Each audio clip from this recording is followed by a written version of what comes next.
Hello, my name is Elizabeth Esposito, and my presentation is on Virginia Woolf, A Woman's Progress. Virginia Woolf made progress for women not only in her writing, but also in her personal life. Because Virginia Woolf, born Adeline Virginia Stephen, was born in 1882, she was taught to be submissive, just like every other woman who would submit to their men in their lives. Virginia's parents raised her to follow the traditional stereotypes of men and women as well. However, Virginia was always a very independent woman. She decided to raise questions such as, why can't women be breadwinners? Why do women have to be dependent? Why is your fate decided for you at birth if you're a female? She strongly believed you can live life on your own if you so choose, whether you're a man or a woman.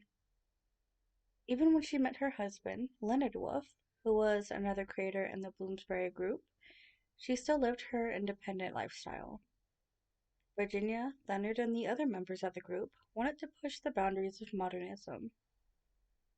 During this time, Virginia unfortunately suffered with mental illness, specifically depression. Although her depression stemmed from the loss of her mother along with several other immediate family members, her depressive episodes persisted throughout her career. This led to her attempting suicide twice before ultimately drowning herself at the age of 59 by filling her pockets with rocks and walking into a river. The last words she ever wrote were in her suicide note, which read, I feel certain that I am going mad again. I feel we can't go through another one of those terrible times, and I shan't recover from this time.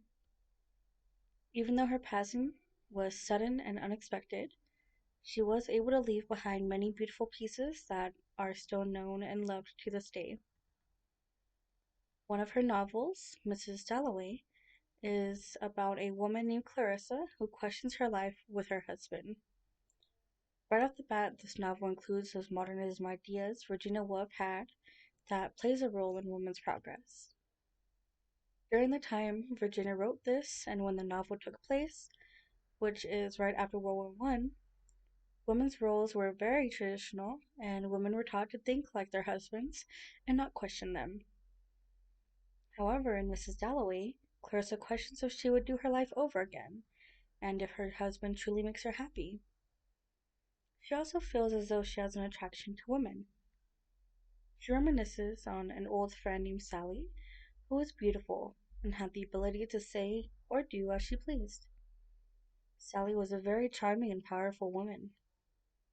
Clarissa also remembers a time when her and Sally shared a kiss, which was the best moment of Clarissa's life. Sally disregards all gender roles, even though Virginia Woolf wrote this when homosexuality was still extremely stigmatized and frowned upon.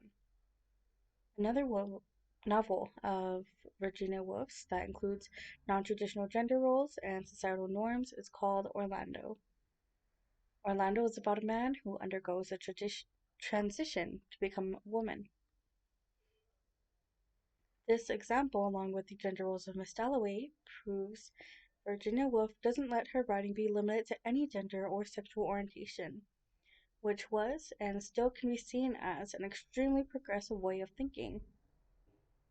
The novel Orlando also includes some lesbian and bisexual undertones.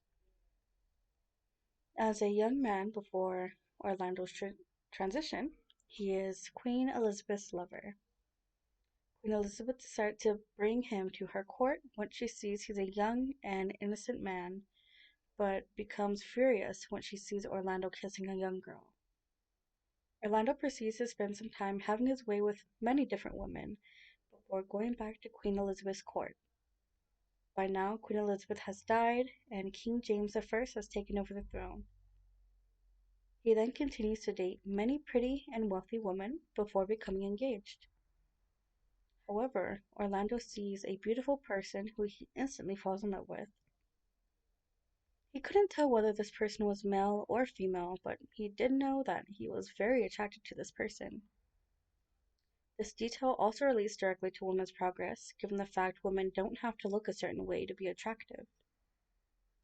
He finds out this person is a Russian princess named Sasha. Orlando and Sasha become lovers and plan to run away together. However, he never sees Sasha again and is left heartbroken. Orlando was then sent to Constantinople to become an ambassador and was seen lowering a rope down from its balcony for a woman to climb up. Orlando is then found in his room alone the next morning, in a trance, with a marriage certificate now on his desk between him and his banished dancer. After 7 days, Orlando is finally awoken, but wakes up as a woman. Orlando wasn't bothered by this and didn't need much time to get used to her new body. Orlando is now on her way back to England via ship, and she begins having relations with the ship's captain named Nicholas. She wonders whether she prefers her new body or not. This doesn't work out with Nicholas, but Orlando is now determined to find herself a husband. As she's out, she runs into a man named Marmaduke Bonthrope Shelmarine Esquire, who becomes nicknamed Shell. They get to know everything about each other in only 2 minutes and believe they're meant to be together. They believe they both have amazing qualities and they get married. Through the end of the novel, Orlando realizes everything in her life is connected, and every version of her, past and present, are all different versions combined to create who she is now. She calls out for the real Orlando before realizing the real Orlando was all of them. The novel Orlando revolves around many themes and meanings, but it's not hard to see how this novel connects to how Virginia Woolf made progress for women via her literature. This includes women's sexual orientation. It also has to do with, obviously, transgender women. We're going to take a step back here and reflect on a nonfiction essay called A Room of One's Own. In A Room of One's Own, Virginia Woolf is speaking on the topic of women and fiction. She comes up with a thesis on the topic saying, a woman must have money and a room of her own if she is to write fiction. To explain this thesis, she ventures off into a fictional story about a woman sitting at the banks of a river in front of a university, pondering on the same topic. This character undergoes several sexist moments in the short fiction story, starting with the security guard who informs her women are not allowed to walk on the grass. She then decides to go to the library, but is told ladies are only admitted to the library if accompanied by a fellow of the college or furnished with a letter of introduction. She realizes how secluded she is and feels very alone because of this. She decides to rewrite the past in her own mind and reconstructs the lives of historical women. She even makes up a person in her mind who is a sister of William Shakespeare named Judith Shakespeare. An excerpt of the essay is as followed. I told you in the course of this paper that Shakespeare had a sister, but do not look for her in Sir Sidney Lee's Life of the Poet. She died young. Alas, she was never wrote a word. She lies buried where the omnibuses now stop, opposite the Elephant and Castle. Now, my belief is that this poet, who never wrote a word and was buried at the crossroads, still lives.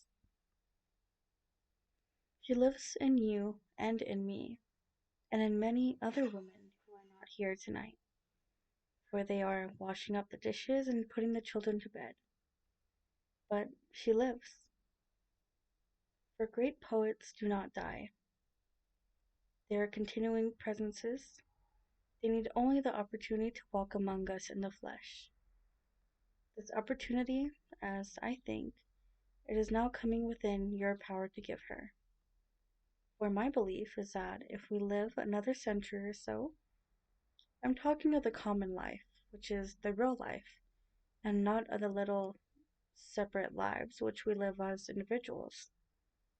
and have 500 a year, each of us, in rooms of our own.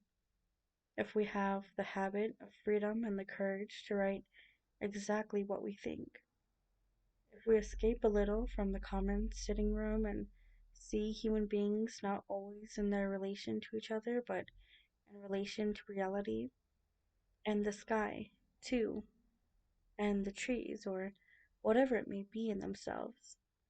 If we look past Milton's bogey, for no human being should shut out the view, if we face the fact, for it is a fact, that there is no arm to cling to, but that we go alone, and that our relation is to the world of reality and not only to the world of men and women, then the opportunity will come, and the dead poet, who was Shakespeare's sister, will put on the body which she has so often laid down, drawing her life from the lives of the unknown who were her forerunners, as her brother did before her. She will be born. As for her coming without that preparation, without that effort on our part, without that determination that when she is born again, she shall find it possible to live and write her poetry, that we cannot expect, for that would he be possible. Be impossible. But I maintain that she would come if we worked for her, and that so to work, even in poverty and obscurity, is worthwhile. The meaning of that quote was that this false sister of Shakespeare is every woman who loves to write, every woman who's a poet, every woman who's an author, and every woman who's a writer lives within Judith Shakespeare. Although she was never alive, all of these women who are creators make her alive. Many of her famous quotes about women stem from this very essay, including quotes such as, "Women have served all these centuries as looking glasses, possessing the magic and delicious power of reflecting the figure of man at twice its natural size."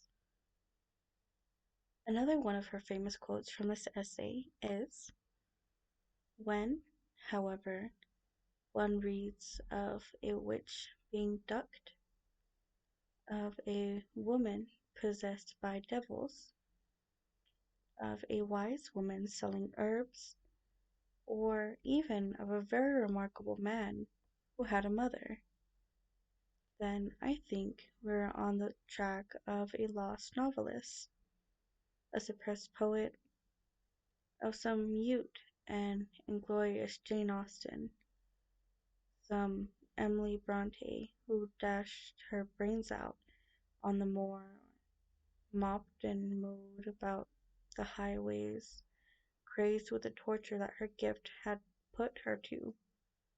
Indeed, I would venture to guess that Anon, who wrote so many poems without signing them, was often a woman."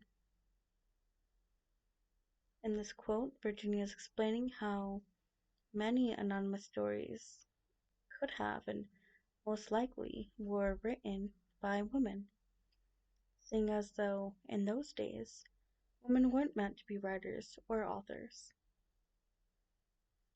Part of her quote specifies how a woman could be possessed by devils or could be a witch. Another thing about those days is that any woman who worked, quote unquote, a man's job were seen as a witch just because they worked something out of their own league, because they were smart enough to read, because they were smart enough to write. She also adds how these anonymous writers can be anyone, including your own mother.